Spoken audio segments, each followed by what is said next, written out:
Kita awali berita hari ini dengan kasus besar yang tengah mengguncang negeri.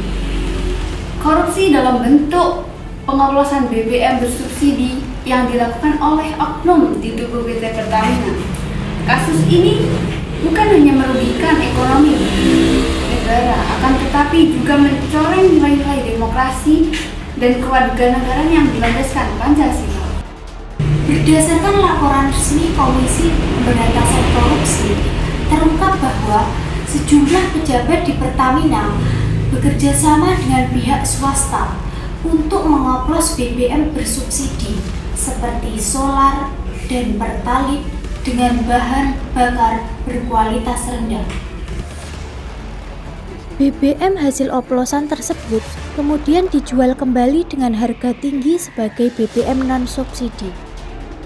Hasil investigasi mendalam yang saya dapatkan dari kompas.com menunjukkan bahwa praktik kotor ini telah berlangsung lebih dari 18 bulan dan menyebabkan kerugian negara hingga 193,7 triliun rupiah.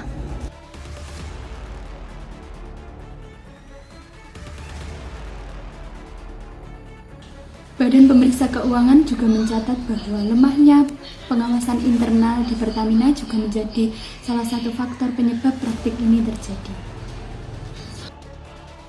Akibatnya, kepercayaan publik terhadap BUMN menurun drastis, sementara negara mengalami kerugian finansial yang sangat signifikan serta krisis moral akibat runtuhnya integritas para pejabat negara.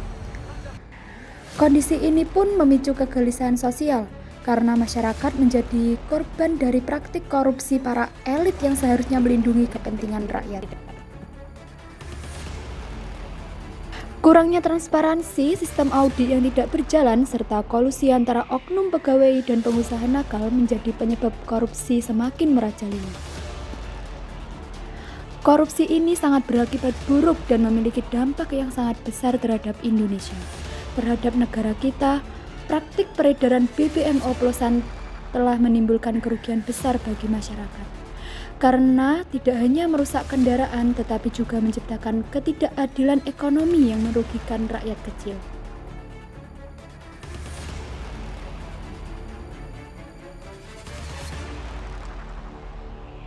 Meski sebagian masyarakat mengeluhkan kondisi motornya yang menjadi mogok setelah mengisi bahan bakar di SPBU Pertamina yang diindikasikan BBM oplosan, Pertamina memberikan bantahan terhadap tudingan tersebut.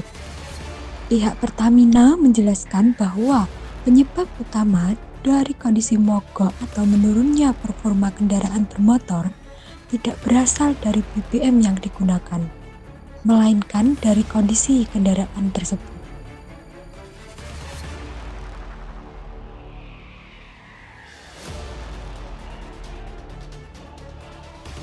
Kasus ini menunjukkan bahwa prinsip kerakyatan yang dipimpin oleh hikmat, kebijaksanaan dalam permusyawaratan perwakilan belum sepenuhnya diterapkan.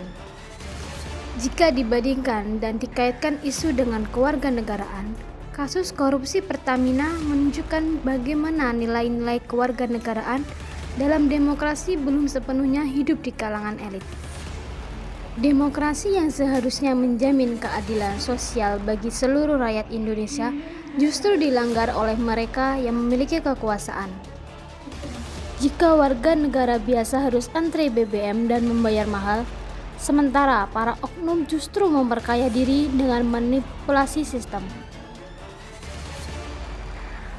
maka nilai-nilai demokrasi dan keadilan sosial Pancasila tidak dijalankan.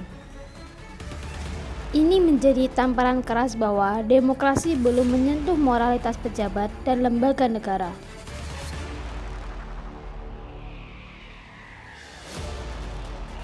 Demokrasi bukan hanya memiliki sistem politik, melainkan sistem kehidupan bermasyarakat yang menjunjung tinggi keadilan, transparansi, dan tanggung jawab.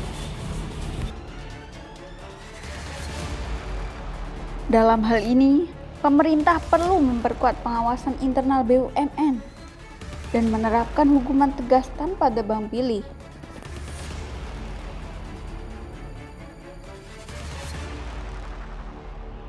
Sementara itu, masyarakat juga harus lebih berani bersuara dan berperan aktif dalam mengawasi jalannya pemerintahan dan layanan publik. Pendidikan kewarganegaraan dan moral Pancasila harus ditanamkan sejak dini agar membentuk generasi yang jujur dan bertanggung jawab.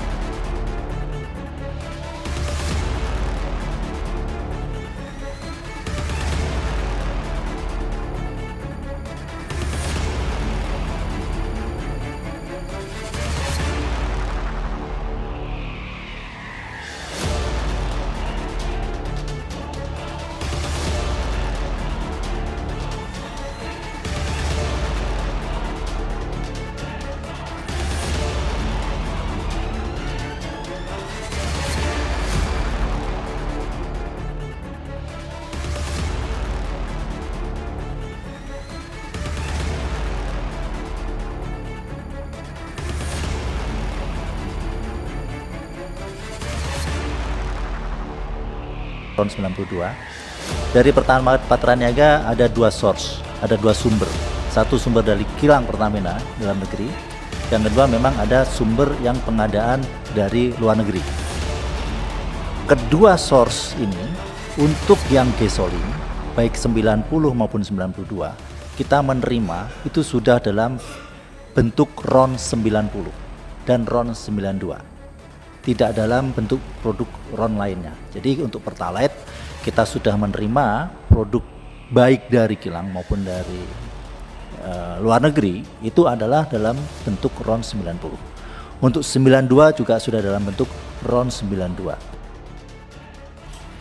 Demikian berita siang ini. Kasus korupsi Pertamina 2025 ini adalah pengingat bahwa demokrasi bukan hanya cukup untuk dipahami, tetapi harus dijalankan dengan hati nurani dan bergotong royong. Saya Yuda Melisa. Saya Elisa Amanda. Saya Husna Syarofia. Saya Ica Rizka. Terima kasih. Kami pamit undur diri. Selamat siang dan sampai jumpa.